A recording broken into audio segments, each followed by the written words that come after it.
Well, welcome to a special edition of the Digicel Sports Show right here on Islandstats.com. Jay is bubbling because we have a very hot show for you today. But first, before we get anywhere started, let's get a message from our sponsor. Bermuda, listen up. D-Music is here exclusively for Digicel customers. Open up a world of music at your fingertips and access millions of songs from free. With D-Music, you can easily search for your favorite artists and create playlists to fit your lifestyle. Plus, you have the option to download music to your device so you can find a song for any moment, even when offline. D-Music comes with 1 gig of free data to stream and download songs without it impacting your data usage. That's 32 hours worth of music. Visit us in-store or online to see how you can get D-Music today. Jay, yesterday you got a chance to go east to watch the challengers and host of the 2017 edition of the annual Cup Match Classic go through some training. The night before you were up Somerset, but news out of the East End is that Mackay Simmons will lead the challengers to battle for the 2 days of Cup Match. Upon hearing the news, your thoughts? Well, first thing, I'm bubbling in my head because I'm hearing the song Cup Match Time in Bermuda. Oh yes. Okay, never mind. But anyway. Look, you know what, Earl? Let's hear your thoughts first. Let's look at a perspective from the East first, because at least I could try to put it into some type of... What are you going to say? What are you saying? I'm biased? Was I biased last year? Look what you're wearing. These are the colors I always wear. I always wear them, so don't worry. But are you saying I'm biased because I root for St. George? No, I just know you've grown up from the Eastern End, yes, so yes. Obviously, and it is your team, Cup Match team. Yes. Football too. And football too, yes, and ping pong and marbles, whatever they play. Right. So I would like to hear from the community, or I don't want to say you're the voice of the community, but somebody from a St. George's person. How do you feel about the change of captaincy? To be honest, at this time, for me, it really doesn't affect my support of the team. Only because Mackay's a young man. I believe in giving youngsters an opportunity. He still has senior players around him, although probably his age. But if you look at the guys like OJ Pitcher, who was captain for the past 2 years, he's still young, but a veteran. You'll have, if selected, Lionel Can. George O'Brien's still young, but a veteran of the game. So I think I'm looking at it from the outside looking in, as I'm not privy to what goes on behind the scenes at St. George's. But they're looking at a youngster, grooming him, and what better chance or what better time to do it but at home. Somerset done it with Jordan De Silva last year, which I think was a very smart move. You have the cup, you still had senior players around him that could assist if things got, go awry. And I think St. George's looked in the same direction. Very interesting, because you did bring up last year's, and I agree with you on most of those points. But you mentioned one thing. You said Somerset had the cup, and I think with Somerset having the cup, gave them the opportunity to take a chance on Jordan, along with 3 former captains in the squad, a couple of them national squad captains. Yes. And I think they had the buy-in, even up Somerset. There wasn't really a surprise up in Somerset. Anybody outside of that parish might have was wondering, but I think anybody, if you would have been up in Somerset, you would have pretty figured out this was coming. That is the only thing that I'm not too sure about in St. George. And we're looking from the outside in. It's the buy-in from the likes, and you mentioned the likes of now former captain O.J. Pitcher, George O'Brien, and I want to say basically the St. David's connection, because you, as a St. George's person, you know there's always been St. David's, St. George's, St. David's when it comes to Cup Match players being picked. Right. there's always, Yeah. you know, I've heard, I'm not going to call his name because he told me don't mention his name, but a former wicketkeeper of St. Davis many years ago, he said, well, they might as well just take the St. Davis team down there for and we've seen over the last couple of years. But we hear that every year. My point. So, and to be honest, Jay, yeah, over the past, I would say 6 or 7 years, St. Davis has dominated cricket.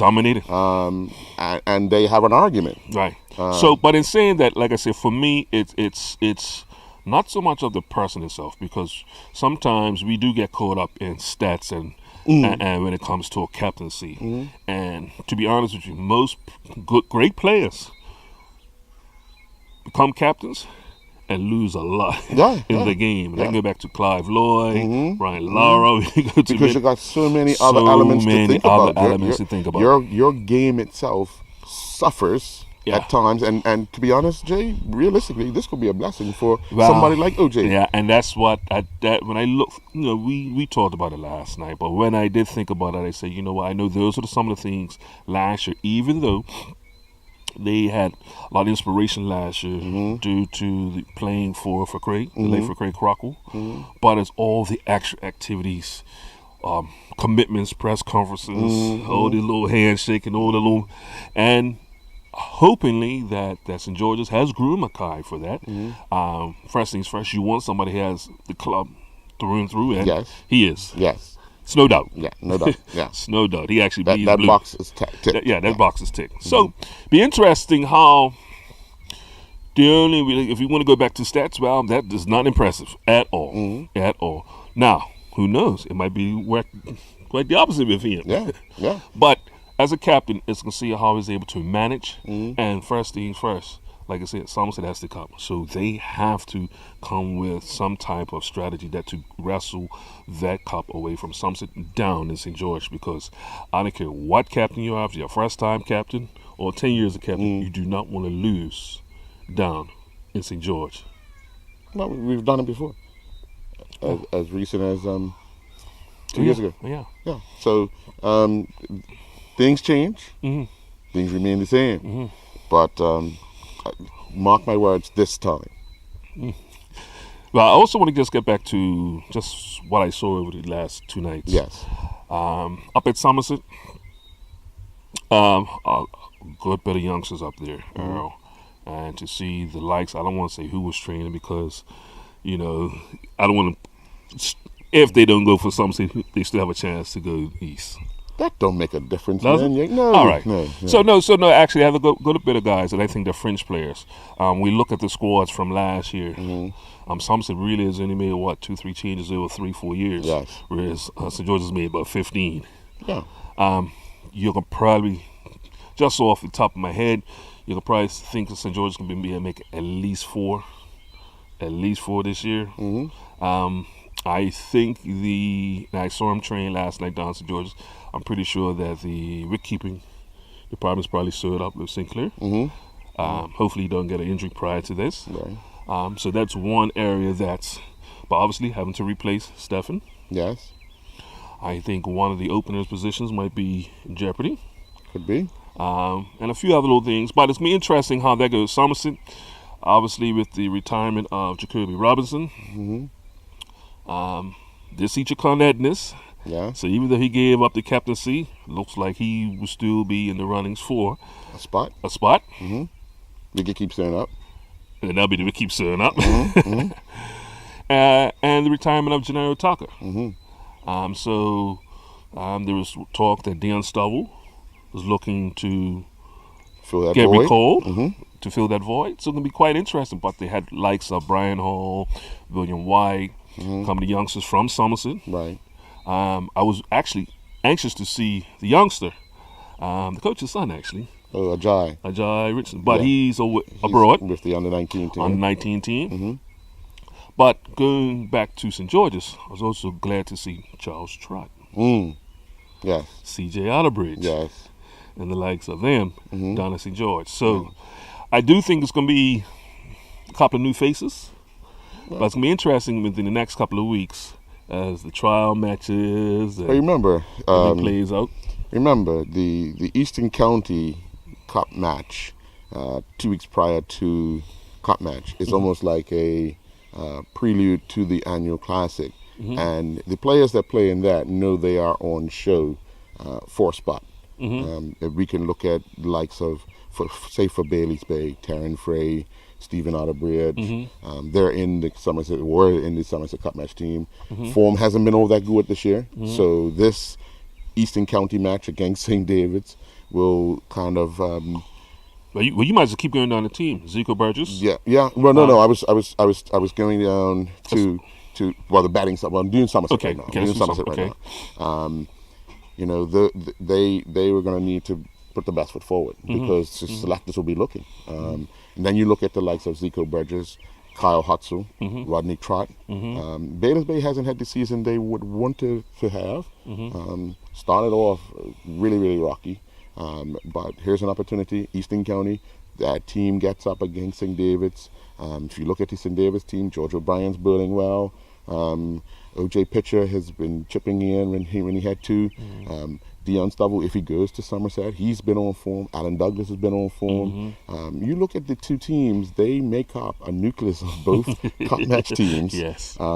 So people will be looking come next Saturday to see how these players materialize in that game, and then all eyes go to the final two trials. Now, the question I want you to ask, because you're going to be the roving reporter that you are,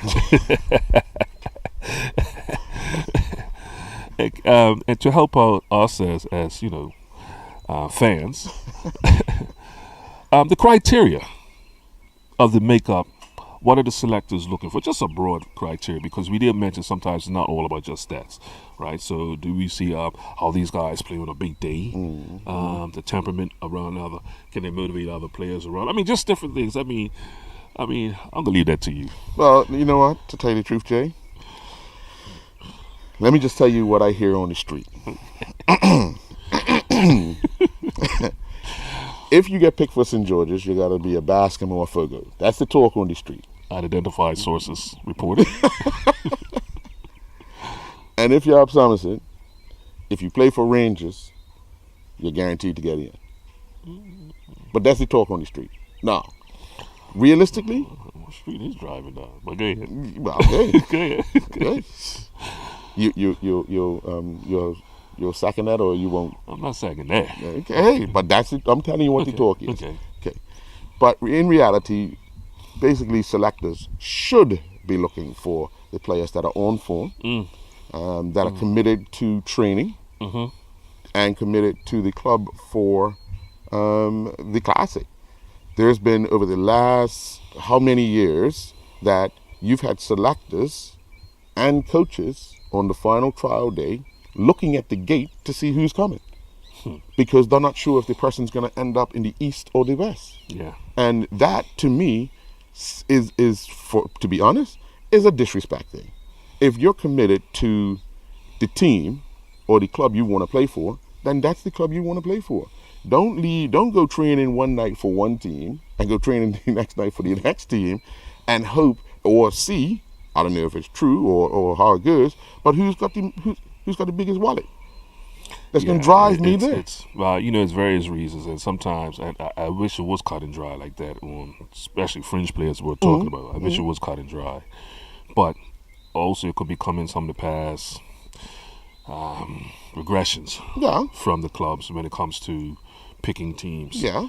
And some of these players. But if you give it a year, I don't have a problem. I'm talking about the same year. Yeah. Well, yeah. I'm talking about the same year. If you're looking at a player saying, okay, it's 9:30 or it's 9 o'clock, you sure so-and-so's coming, or you're texting somebody and they ain't answering. But I mean, and you know those stories. It wasn't an exact story like that, but very similar last year with Sinclair. Yeah. Some people thought that he was going to go Somerset. Right. And then the other people thought he was going St. George's. He ended up in St. George's. Yeah. So these things happen. But like I said, I'm hoping that, because it's our classic. It's our class. It's our number one game. Right. And as a fan, we'll love to see the best 22 players on the island. Yes. Now, that's a wish. Right. But the problem is, you know what, Jay? Yeah.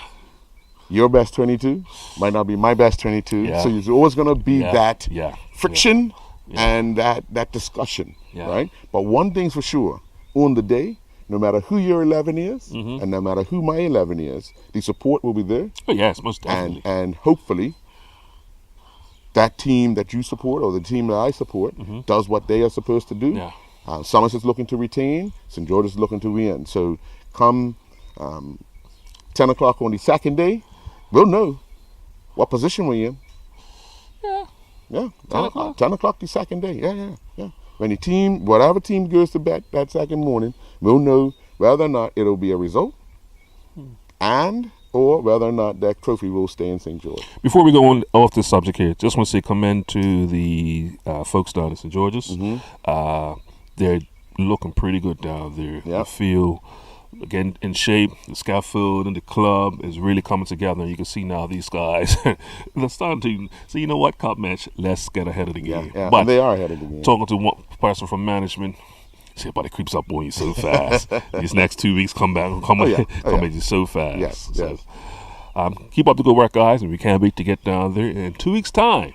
But you know, Jay, to be honest, we started this by announcing that Mackay Simmons was selected as the St. George's Cup match captain. Got a chance to speak with Mackay and the president, Neil Painter, earlier today at the Wellington Oval. President of St. George's Cricket Club, Neil Painter, there's been a change in the leadership for the Cup match team, your organization, and how did that come about, and the decision making into taking it from O.J. Pitcher and handing it over to the league team captain, Mackay Simmons? Well, basically, both of the two fine gentlemen applied for the position. We hadn't made a decision yet, and then we had made a decision, and then prior to announcing our decision, O.J. had actually wrote the club and said that he would be stepping down this year, and he gave us his reasons, which I'm not going to talk about now, but he basically stepped down, but he's still interested in playing cup match. So it basically, we went with Mackay Simmons. Yes. Obviously, we're in the festive season of Cup match, the elections on the side, but how are things shaping up down here, and how do you feel about the way St. George's will approach trying to take the cup back from Somerset?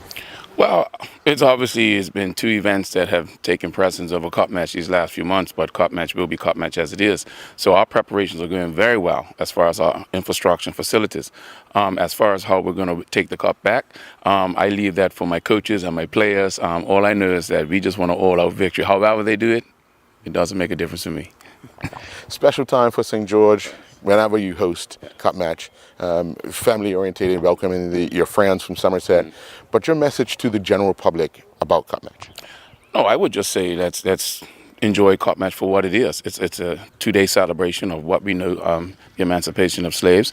And I just want Bermuda to come down in all its true Bermuda spirit and vigor, and just come down and enjoy themselves. You know, this event this year, Cup match, is the biggest event that will have happened this year. Bar those other two events that one going on already and one is about to go on, Cup match will be the event of the year. Mackay, obviously elated with news that you will lead St. George's to battle in 2017, but your reaction when you were approached by the club to take over the leadership of St. George's for the annual Cup Match Classic? I was anticipating it. I was ready for it. You know what I mean? It's time. It's time for change. It's time for somebody homegrown. So here I am. So that's what it is. Now, obviously, you have you've led St. George's for the last few seasons in the league team. You've played Cup match. This will be your third year playing Cup match. What have you seen changed over the 3 years that you've been involved in Cup match that you would like to make sure that you attack in order to take this cup back from Somerset? I just see that it's going to take a lot of fight, a lot of courage, and just the desire to win from the players, from the 11 whoever selected, even the reserves. So that's just what it's going to take, just an extra little, just an extra little push this year, an extra little fight, extra fight. That's what we need. How do you instill that passion that you have in with the players selected to ensure that they give their all, that you give your all come those 2 days? That's all to say, because I can't judge a man's character. I can't, you know what I mean? So I could just try to get a team that's with players that's closer to my mentality and my ability, actually. Well, not my ability, but everybody's on the same type of level. But at the same time, it's kind of hard to see. Just have to see what they bring on the 2 days, you know what I mean? How much added pressure do you feel you're going to put on yourself to, number one, lead the team, number two, to make sure that you live up to your potential of what you've been able to do in the last few cup matches? I just said, I'm going to be myself. I have to be normal. I just can't let it get to my head. I have to be level-headed in this situation. I can't explode and, you know what I mean? So just keeping a level head. I'm ready for it, you know what I mean? So. All right, well, good luck. Open up a world of music at your fingertips and access millions of songs from free with D-Music, exclusively from Digicel. With D-Music, you can stream and download songs and create playlists of your favorite artists to fit your lifestyle. Whether you're working out at the gym, getting ready for a Friday night, or just chilling at home, D-Music comes with 1 gig of free data to stream and download songs without it impacting your data usage. That's 32 hours worth of music. Visit us in-store or online to see how you can get D-Music today. Jay, circulating around Bermuda and probably globally has been a video of some antisocial behavior, and it also depicted a senior national team player, something that the Bermuda Football Association have been doing their own investigations with. I spoke with the president, Mark Wade, about the issue, who had said he had seen it. They were meeting on it. I did speak to him the day the video surfaced. Yesterday, the Bermuda Football Association issued a second statement on it, having seen, amongst the executive, having seen the video, having had some discussion. Their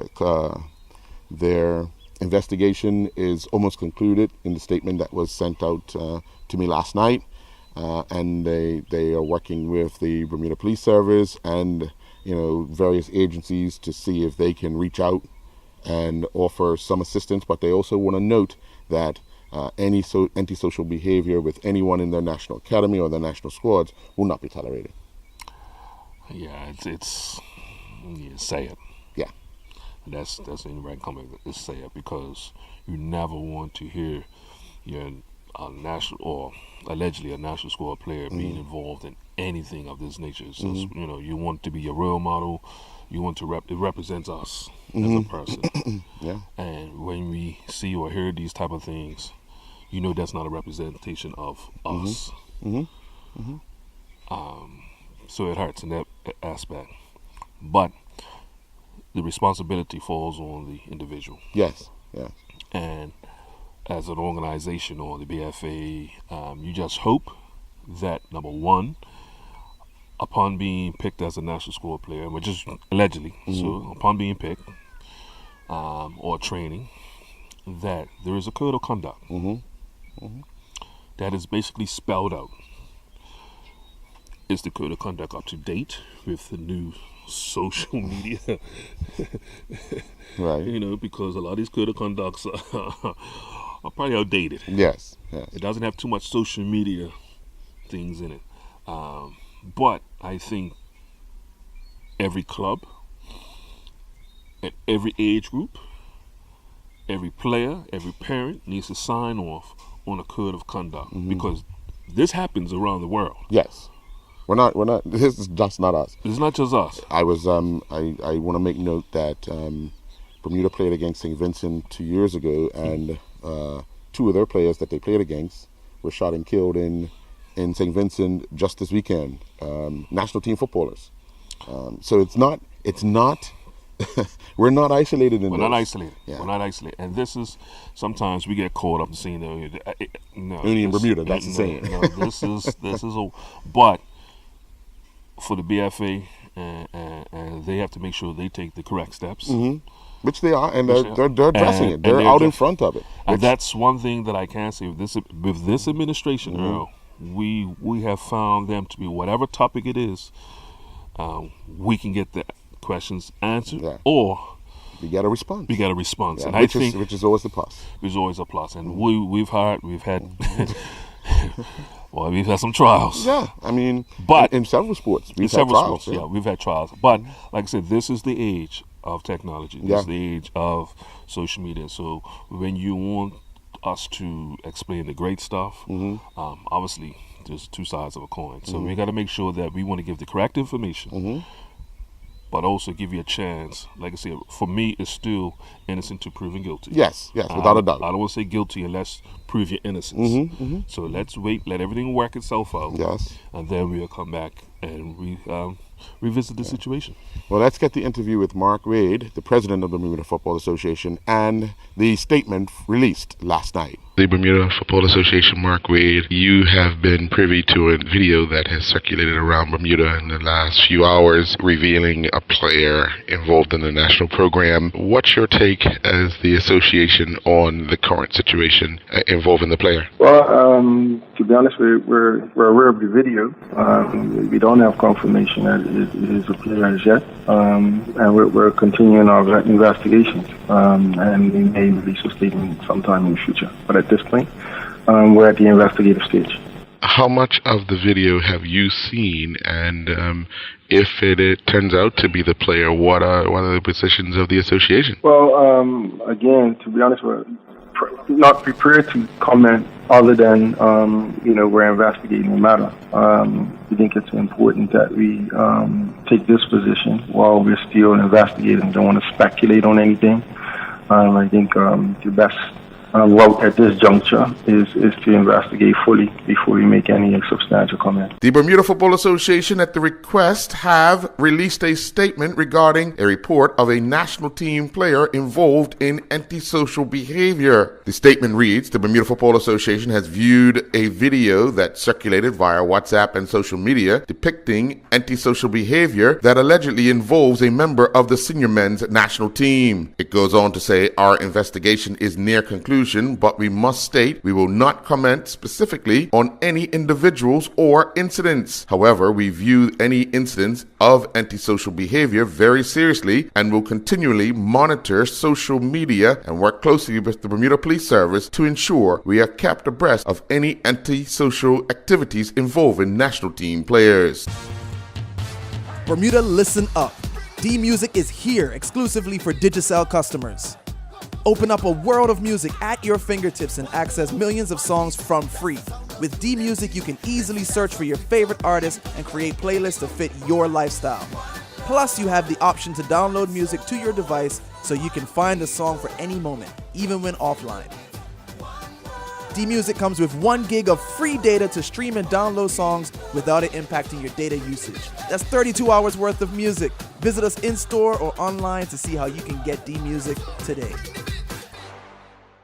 Jay, for the second year in a row, 2 Bermuda Football Association referees have been selected to officiate as referee assistants at the CONCACAF Boys Under 15 tournament that's going to go on in Florida. Last year it was the girls tournament.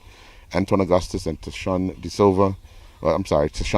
Simons have been selected to once again officiate, which bodes well for the association and them doing what they're supposed to do to be recognized by CONCACAF and FIFA.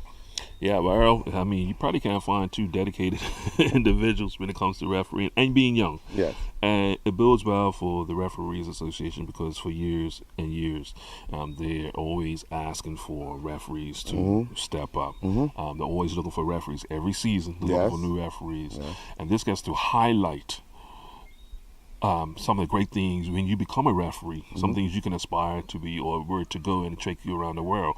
We see that happening with the cricket, with Roger Dill and Stephen Douglas and some of the other umpires. Carrington, being able to travel around the world and officiate. And I think that's what as a there's official, opportunities. There's opportunities like you if you're a player to go travel the world and officiate a sport that you love. Yeah. And that's, to me, that's the bonus that we spend a lot of time here locally crying down ourselves. You hear comments all season talking about, you guys want to be in the FIFA list, you can't keep up with play, you can't do this, you can't do that. Instead of saying, you know what help can I offer you? It could be just words of encouragement. I'm not asking, they're not asking for financial help. Yeah. Words of encouragement. Help me out a little bit somewhere along the way, But we have to stop, as Bermudians, bringing ourselves down because the rest of the world has already done that for us. Yeah, we're sort of the underdogs. Yeah. Anywhere we go and anything we do. Forever, right? Yeah. If you look at it, Florida is a 3-time world champion. Yeah. Yeah, but guaranteed they'll say she's from Little Bermuda. Yeah. You know what I mean? Although we stand up proud, but people are like, okay, all right, that's how I can get her off the stage. Yeah. Next. Yeah. Yeah. Quite interesting you say that. But the other thing that pointed out is the application now. They have to make sure the fitness level stays up, and that's in any athlete. Yeah. And you're thinking, okay, referee, he's just got to 5 steps forward, 5 steps to the side, steps. But no, these guys have to get in a type of shape where they need to be on point. Well, the other night I had a chance to. They were sent a training regimen that they have to memorize and then go through it.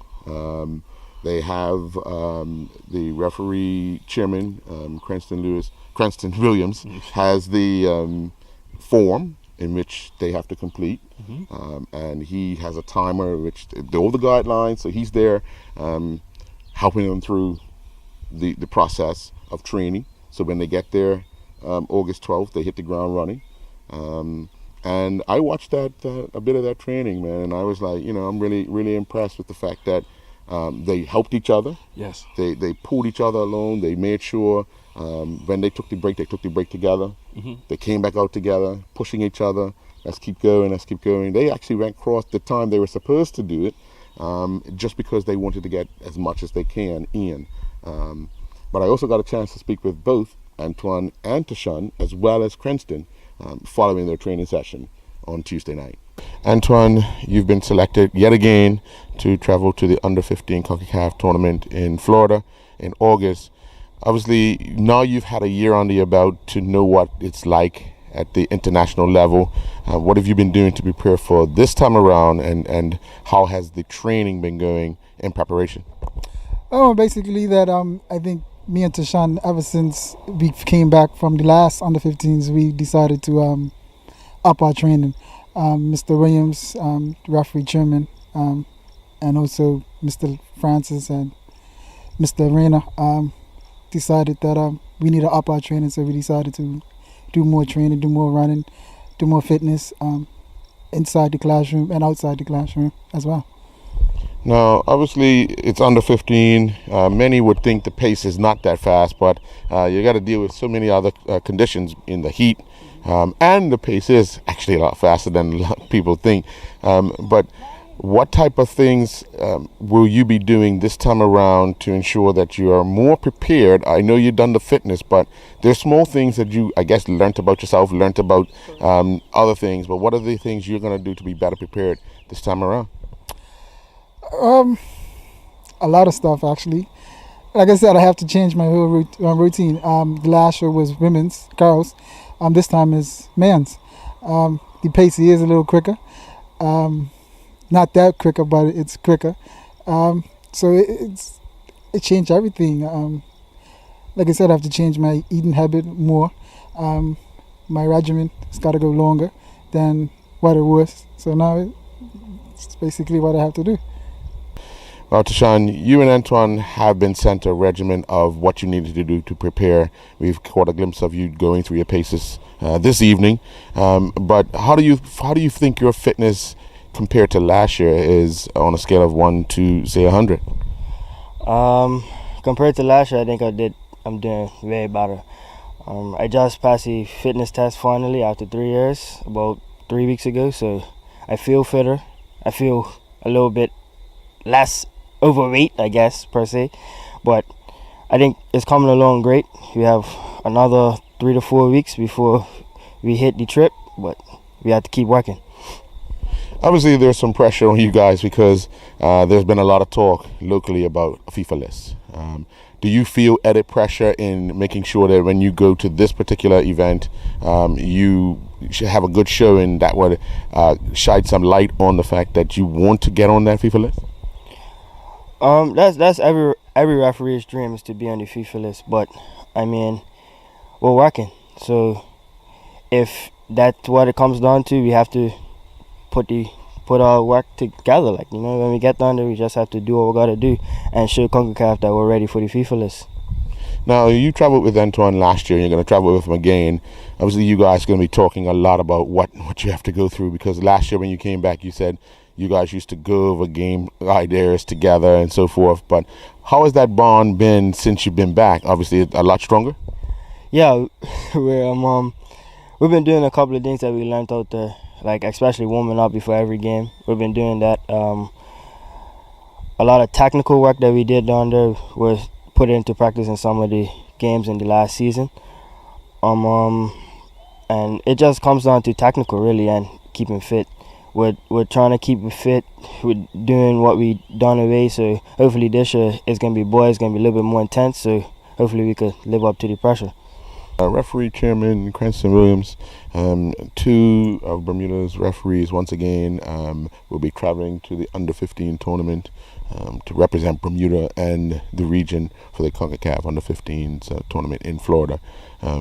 Your thoughts in moving the program with another two going, or the same two going, but obviously being recognized as an accomplished referee assistant to get the award to go a second time around? Yes, we in the association extremely proud. It's a work in progress. Hopefully, if they do what they're supposed to do, well, I'm going to speak it into existence. They are going to do what they're supposed to do, and they'll be on the list come January 2018. To my understanding, they've been put through a rigorous process. They've been training every day for the past month to make sure, and the tournament starts on the 13th to the 19th. They're scheduled to get to Florida on the 12th of August. And Bermuda will also be participating in the CONCACAF Under-15 Championships.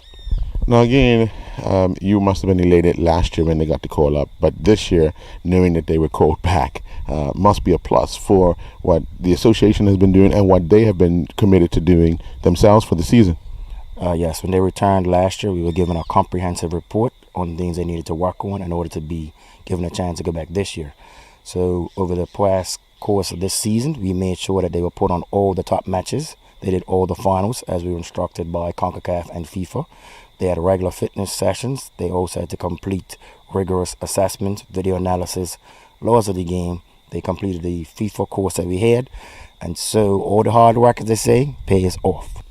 Now, Jay, it was sad news yesterday as we build up for the Para World Championships in London, when one of the participants during a training session at the London Stadium was killed when he was doing the discus training, and the cage fell on him and he was pronounced dead there. Just to know that Jessica Lewis will be taking part in the World Para Championships, which get underway this coming weekend. She was not at the stadium at the time. She actually was just arriving in London at the time. But I think knowing the para group is such a tight-knit community, there will be some sorrow throughout the event. But the event will go on, as the para organization has already stated they will continue. Good news out of the from the Para World Championships is that athletes who medal in the event will also receive a medal to be presented to their coach. The first time this has ever been done, and it's an acknowledgement of the person who's doing the work, but also the coach's dedication to ensure that the person does what they're supposed to do. Your thoughts on the fact that not only will the athlete get a medal, but the coach will medal as well?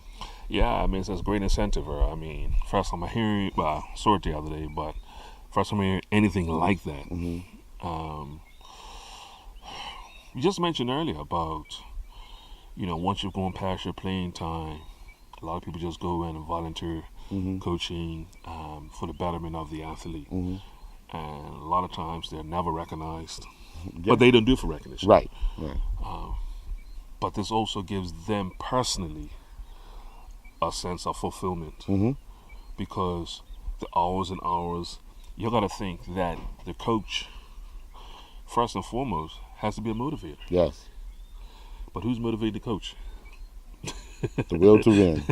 Yeah. You see what I'm saying? Yeah. So, as an athlete, you never want to see your coach right not motivated. you always want to have a coach that's always upbeat, and sometimes coaches go through the exact same daily things we go through. Right. They As don't have as athletes. So to see that they're being acknowledged, that is something that they can wear proudly. And even though they would tell you they don't need a medal, they're already proud of their, as long as they know that their athlete gave their all on that day, they are proud. Yes, yes. You know? But I think for the athlete's sake, they're going to be even proud of presenting their coach with a medal. I think that's the part that I think the athlete will look forward to doing. Yes. And pretty sure they get a lot of teary-eyed when they get their medal, but it'll be more tears shed presenting that medal to the coach. Can you imagine the coach coming up on the podium with them? Yeah. Could you imagine? But you never get to see. Never. Between the coach and the athlete, that emotion.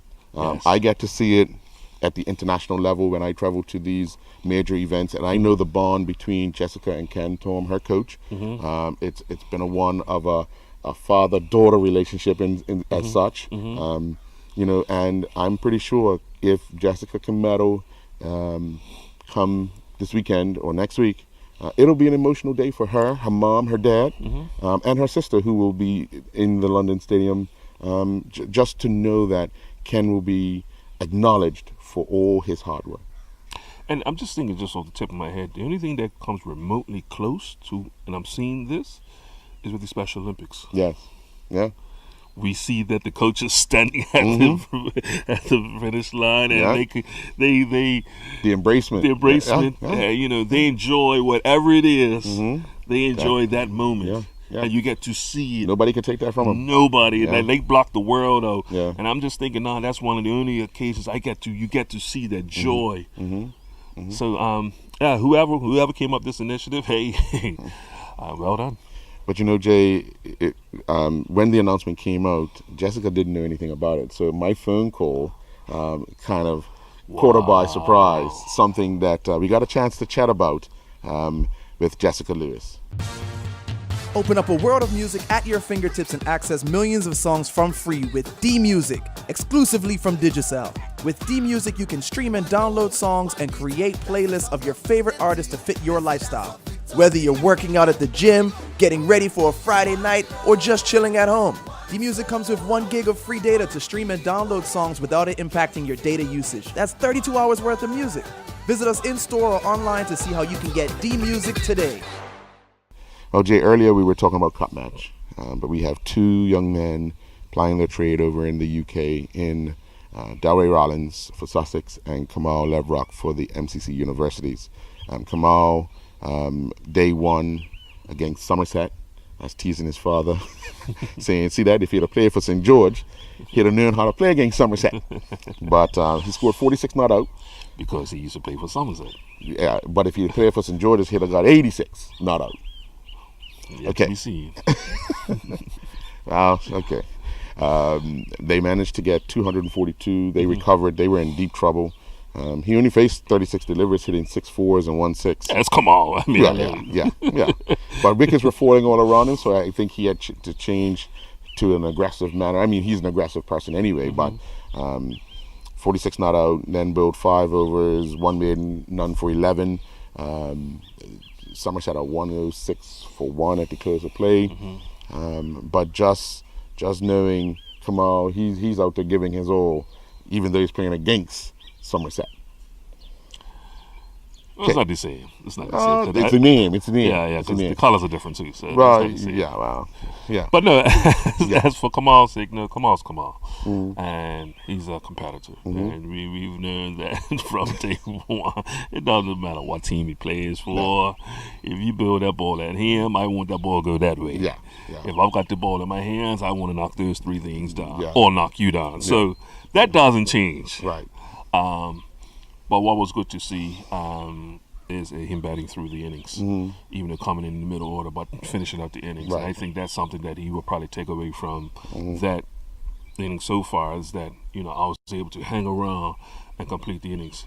And it's very different because you talk about Delray and Kamal. It's just 2 different. Yeah. 2 different styles. Totally. 2 different approaches. Styles, 2 different approaches. Yeah. Well, and we're seeing both of them be successful. Yeah. In England. Yeah.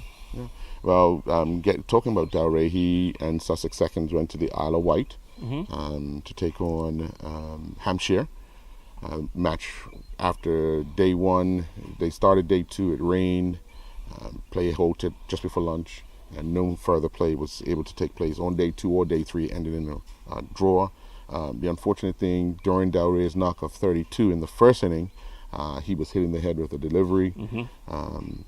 Didn't get through the grill, but the helmet left a bruising mark on his forehead. He was able to, he had all the tests done, came back okay, betted that second inning. He was going to bet first the second morning, obviously overcast, ball swinging. He managed to get 5, got out. But I know he's the type of player that would have wanted to stick around had the conditions been a lot better, to see the inning through and see his team to a decent score and then try to blow Hampshire out. Yeah, I mean, and that comes with the game. It comes with the game, and he knew as a competitor, some guys shy away from stuff like that. Yeah. Some guys, can't wait to get back. Yes. And then he becomes personal. Where's that builder? Yeah. Bring him on. Bring him on. Yeah. Because the first thing I want to do is make sure that I atone for what I done. Yeah. But sometimes you have to tip your cap to the bird. I said, man, that's a good delivery. That was a peach of a delivery. Yeah. I could do nothing about it. Not even get out of the way. Nope. You got me. Yeah. So now it's time for me to get you. Yes, so, yes, indeed. but that's the game that's the competitive experience. But we wish him the best. Yeah. And I'm waiting for this next series. Well, we go from cricket to the sport of tennis. We have 6 youngsters taking part in the ITF CAC Tennis Championships, Team Championships in the Dominican Republic. Let's get to these results.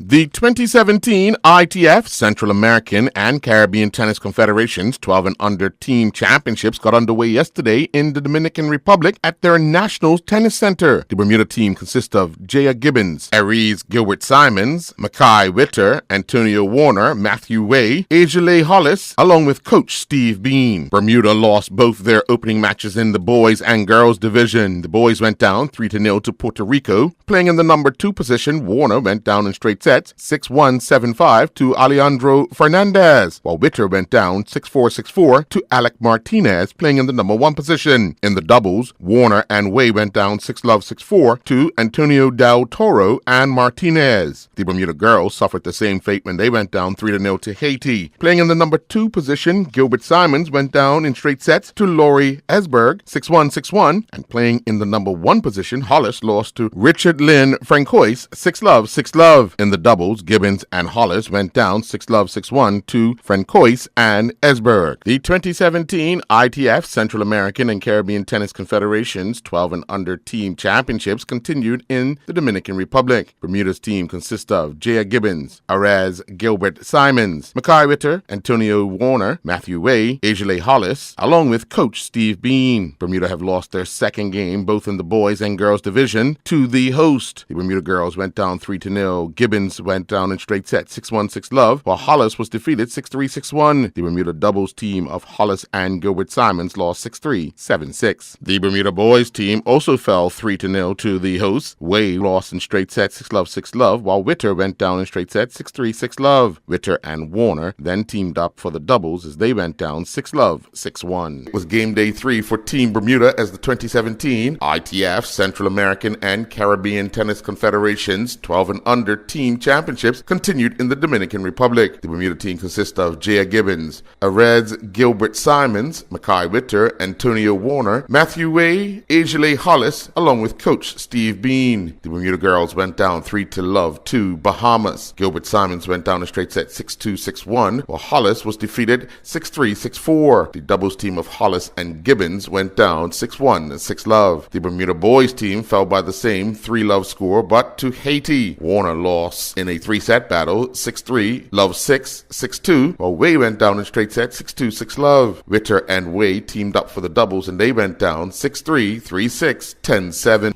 Jay, this weekend in Germany, it's a battle of the Kiwi against the Bermudian. Yes. This will be the 5th World Triathlon Series event for the year. 2-2. And to be honest, Flora has beaten for her 2 wins, Flora has beaten Hewitt, where Hewitt's 2 wins came with Flora not in the field. Not in the field. Interesting time. Yeah, it's a battle brewing out there in the triathlon circuit. But like you said, the whole world will be watching. Oh yeah, Flora. And once again, just as a Bermuda, just proud to see that she's competing against the best in the world, and the old envy. Oh yeah, Noah trying to wrestle with her title. We said it earlier. Little Bermuda. Standing on top of the podium. So Flora, get him. And that's the way we want to end today's Digicel Sports Show right here on Islandstats. I'm your host, Earl Baston, and I'm Jason Ford. You notice Jason Ford meant Jason Ford. Come the first show after Cup Match, it'll be I'm Jason Ford. Folks, have a good night.